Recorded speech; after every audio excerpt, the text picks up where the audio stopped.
On a tous constaté qu'on est en période électorale au niveau fédéral et nous souhaitons entendre les candidats et les candidates de tous les partis politiques fédéraux dans le cadre de cette campagne se prononcer sur 4 projets que nous identifions comme prioritaires pour la ville et la région, soit la protection du lac Saint-Charles, notre principale source d'eau potable. L'ensemble de la demande de 216 millions est nécessaire. C'est une demande quasi régionale et 75 à 80 du montant sert à investir pour corriger des besoins sur les territoires de Stoneham et Lac-de-L'Âge. La mise à niveau des infrastructures des plaines d'Abraham et son développement.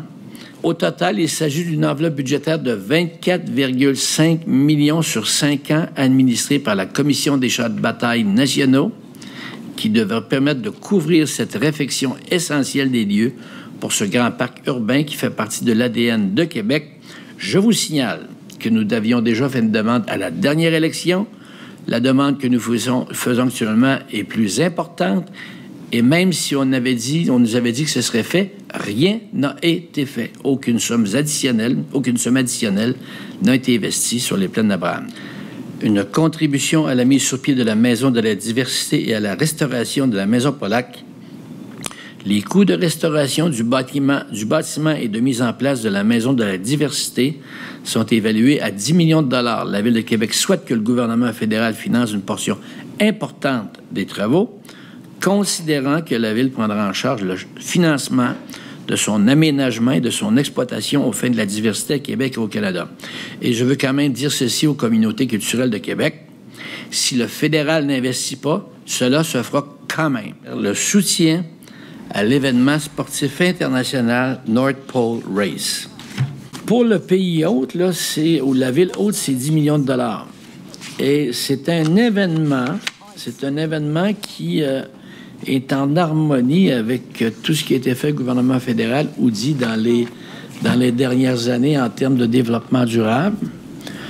Et aussi, il faut bien voir que ce qu'on travaille avec les organisateurs, avec OC et Télégramme, c'est que c'est un départ à Québec pour arriver à Vancouver. Alors, il y a une dimension nationale importante là-dedans. Et je vais vous dire une chose. Le rayonnement du Canada serait extraordinaire là-dedans. Alors, imaginez le rayonnement pour la Ville de Québec. Parce qu'au-delà de la course, je le dis tantôt, c'est quasiment un prétexte pour, discuter et travailler sur les changements climatiques, principalement la fonte des glaciers à Québec, de Québec. Ce serait extraordinaire pour Québec en termes non seulement d'accueil de monde qui viendrait à ces grands rassemblements-là, mais imaginez-vous le rayonnement international avec la course elle-même en plus.